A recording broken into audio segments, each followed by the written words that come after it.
A paz do Senhor Jesus aos amados irmãos. Eu sou seu amigo, pastor Cacilano Rangel. Sou da Assembleia de Deus, Ministério Adecim, em Oswaldo Cruz, aqui no Rio de Janeiro. Essa igreja é uma igreja pastoreada pelo meu amigo, pastor Roberto Patella. E hoje, pela glória e pela honra de nosso Senhor e nosso Salvador Jesus Cristo, nós chegamos em nossa penúltima aula desse trimestre. Nesta penúltima aula, meus irmãos, nós vamos trabalhar sobre o propósito de missões. E eu, pastor Cacilano, espero muito que o Senhor possa confirmar em seu coração a palavra de Deus. Você, meu irmão, que está chegando aqui pela primeira vez, se inscreva aqui no meu canal, lá no YouTube, Pastor Cacilano Rangel, ou em minha página do Facebook, pelo mesmo nome. Eu terei um imenso prazer em recebê-lo aqui para a honra e para a glória de nosso Senhor Jesus Cristo. Amém? Chegamos então na lição de número 13 deste quarto trimestre da CPAD, Classe dos Adultos. Este trimestre estamos estudando até os confins da terra, pregando o Evangelho a todos os povos até a volta de Cristo Jesus. Na aula de hoje, vamos abordar o tema, o propósito de missões. Essa aula, meu irmão, ela vai cair no Natal, dia 24 de dezembro. É claro, essa aula ela é um pouco mais curta que as demais. É para você ter também um tempo com a sua família. Mas o que queremos mesmo é trazer aqui uma lição para a tua edificação em Cristo Jesus.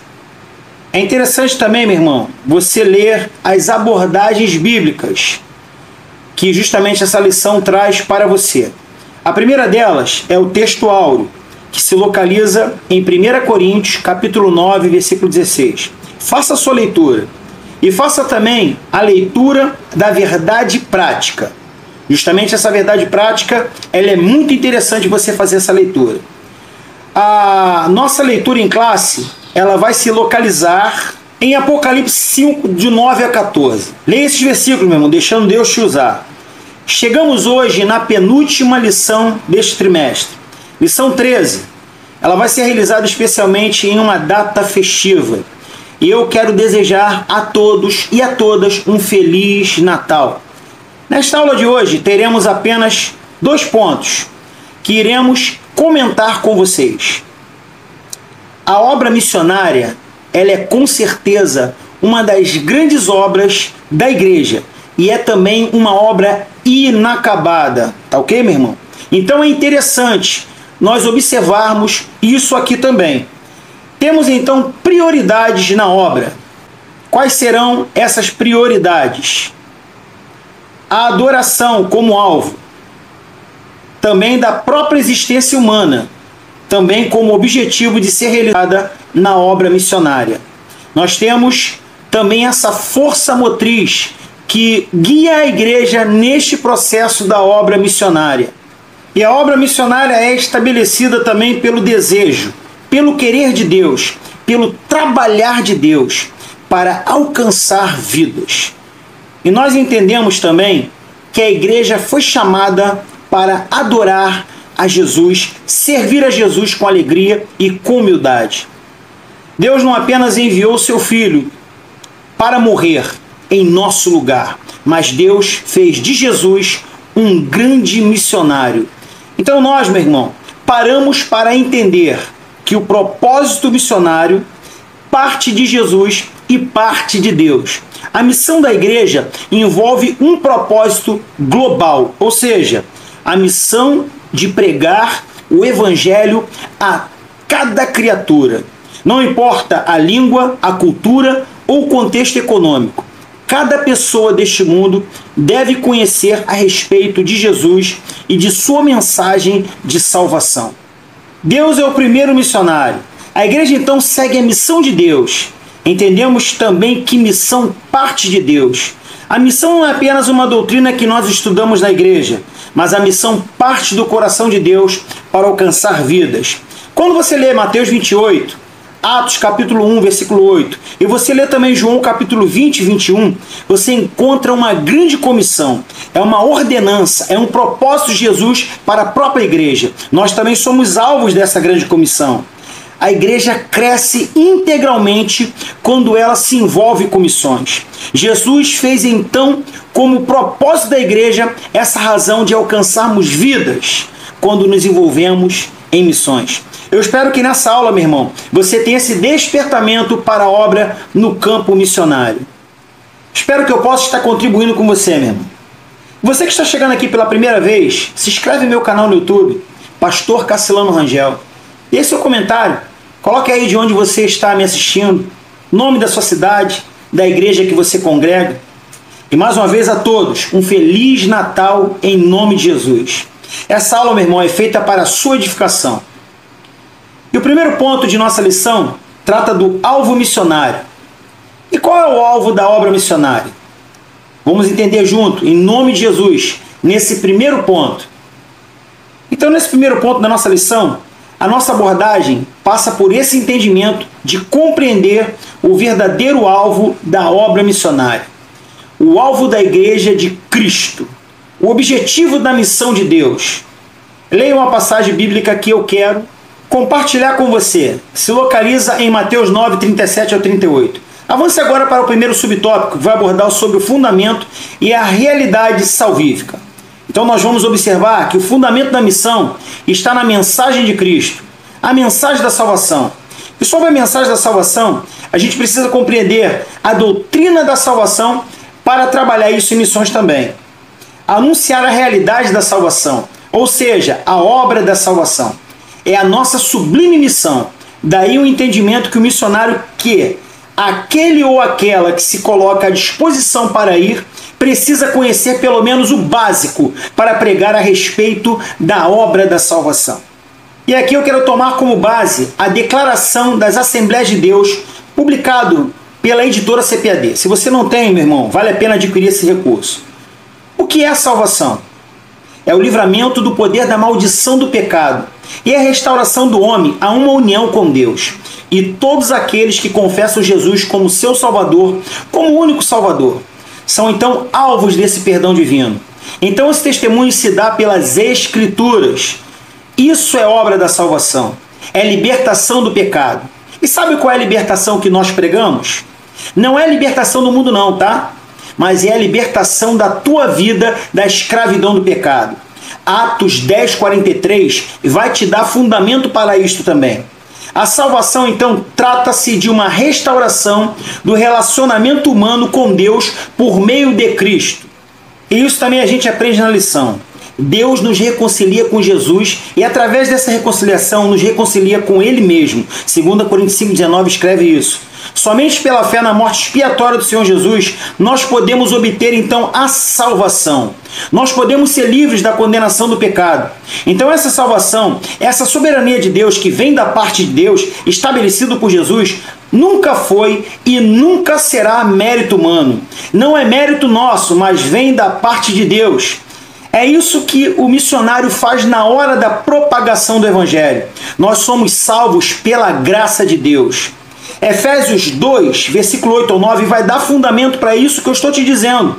O Senhor não deseja, então, a perdição de ninguém, mas deseja que todos venham ter o conhecimento da verdade da salvação. Como está escrito em 1 Timóteo 2,4. Vale a pena você ler também esse texto.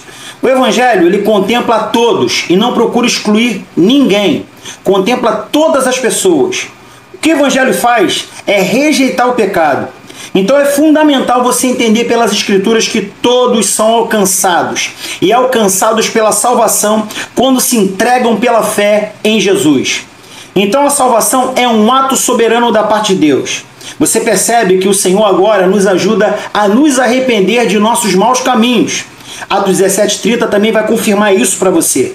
Então nós entendemos aqui não somente desse aspecto da salvação, mas compreendendo que a predestinação dos salvos é conseguida pelo conhecimento prévio de Deus.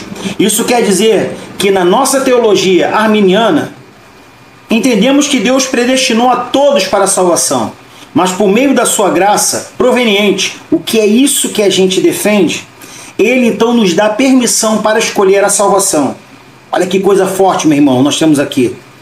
Então, nessa perspectiva, nós entendemos que a predestinação não é aquele aspecto compartilhado por outra corrente teológica, a corrente calvinista, que diz o seguinte, que Deus predestinou alguns para a salvação e outros não.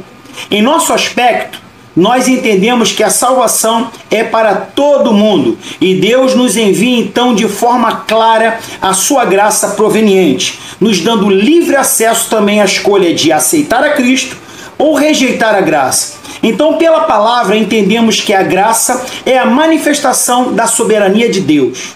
E o Evangelho da Graça agora nos habilita para reconhecer a nossa necessidade, que nós precisamos de Deus. Isso não é mérito nosso, mas é da graça de Deus. Então não é aquele aspecto de dizer assim, ó, batendo no peito, eu escolhi a Jesus. Não. Por causa da graça dele, ele nos habilitou a escolhê-lo de forma poderosa. Isso está em Efésios 2, 8, 9, Marcos 16, 16, Romanos 10, 9. Então nós temos fundamento para poder trabalhar isso com você também. E agora avançando, vamos para o nosso segundo subtópico deste primeiro ponto, que vai abordar conosco o seguinte argumento. Já nesse primeiro ponto, nós vamos entender o propósito global da própria missão. O segundo subtópico dessa nossa lição aponta esse propósito da pregação global da salvação para todas as pessoas. Então, nesta perspectiva, a missão ela não é um projeto do povo de Deus, mas a missão é um projeto do próprio Deus para o povo. Pega aí, meu irmão. A missão não é um projeto da igreja, mas é um projeto de Deus para a igreja. Então, ela parte da ação de Deus. Então, nós entendemos que a obra missionária, ela nunca foi sustentada pelos homens, mas ela é sustentada pelos céus. Então, é Deus que dirige a obra missionária. É Deus que abençoa também o teu ministério. O cerne e a estratégia da obra missionária do propósito global para alcançar vidas para o reino de Deus parte do próprio Deus, do coração de Deus. O cerne da grandeza e estratégia do missionário vem da direção de Deus. A igreja, ela só realiza esse projeto. A missão da igreja, então, é fazer missão. Então, à luz desse contexto, nós entendemos aqui que não é, na realidade, somente um aspecto de autossustentação missionária, mas faz parte do coração de Deus para o estabelecimento da missão. O conceito de um missionário permeia, então, pelas Escrituras, pela palavra de Deus. O cerne de um missionário é entender o que ele está realizando, o desejo de Deus.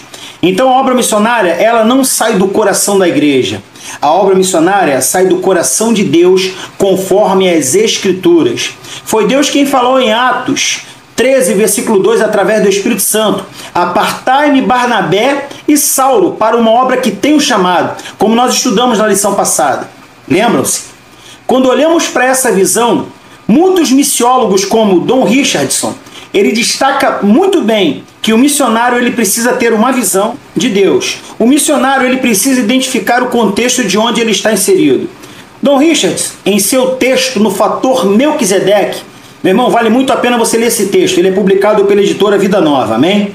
Você vai perceber que muitas pessoas são enviadas para pregar o evangelho em outras nações. Precisam conhecer o contexto, precisam conhecer a cultura local para identificar indícios nessa cultura que fazem ligação com a pregação do evangelho. Essa é uma necessidade do missionário, meu irmão. Ter uma visão global de alcançar vidas. O missionário precisa ter essa visão sobre as missões e entender que Deus trabalha com o objetivo de propagar a salvação através de seu Filho amado, Cristo Jesus. Então aqui nós já temos um aspecto bíblico pastoral para você, que a missão, ela nasce da parte de Deus, ela é global, ela tem o objetivo de alcançar vidas. Em segundo lugar, já avançando para o segundo ponto que fala do argumento, pregar o evangelho é uma responsabilidade de todo cristão. Neste último ponto da aula de hoje, observe que a aula está bem reduzida, meu irmão. Nós vamos trabalhar somente 2 pontos. Vamos observar de forma prática essa responsabilidade que todo crente, toda pessoa cristã, ela tem. Leiam Salmos 96, verso 3. E avancem para o primeiro subtópico agora, que diz: qual é a nossa posição na missão? A igreja ela precisa entender o chamado. Quando ela não entende a grande comissão, ela realiza uma omissão. E a omissão é pecado, viu, gente? Se os líderes não realizam a missão Então eles não estão focados no propósito principal da lição e estão sendo negligentes. Isso está em Mateus 24, do 45 ao 51, Mateus 25, de 14 ao 30. Isso vai trazer de forma muito clara também. Amém? De acordo com a declaração de fé das Assembleias de Deus, nós precisamos entender que a nossa posição em Cristo agora é de sermos igreja. Entendemos também que a igreja é formada por todos aqueles e aquelas a qual Cristo chamou. Então entendemos isto, que a verdadeira igreja ela é constituída por todos os fiéis, de todos os lugares, de todos os tempos, de todas as eras, também que aceitaram a Cristo como Senhor e Salvador. Nós fazemos parte desse corpo, e esse corpo agora é chamado de igreja. A vida cristã, meu irmão, nunca foi solitária. A vida cristã é uma vida de comunidade. Entendemos que a igreja de Cristo ela é uma igreja agora com um propósito de missão. E a conversão nos leva a essa vivência de sermos igreja. Entendemos então pela palavra que o objetivo da igreja é propagar a salvação. Esse é o nosso papel na visão missionária. Nós também refutamos qualquer outro fundamento que não seja Cristo Jesus, que não seja a palavra de Deus para a igreja em Cristo. Então nós glorificamos a Cristo e obedecemos o seu chamado.